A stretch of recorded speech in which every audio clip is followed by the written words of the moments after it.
سؤال: اشرح لي ما المقصود بلفظة غربة؟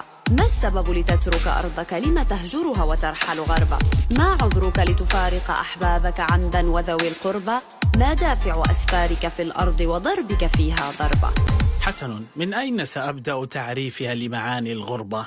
الغربة تبدأ في وطنك من أرض بور خربة. الغربة أن تشعر ببلادك أنك داخل علبة، أن يتضور شعبك جوعا والفاسد يرقص طربا، أن يتحكم بمصيرك شخص لمجرد ملكه ذهبا، أن يعتبر حديثك عن رأيك في الدولة فوضى وشغبا، ألا يجد المظلوم رغيفا والظالم يأكل عنبا، أن ترمى موهبتك في سلة أوساخ غطت شعبا.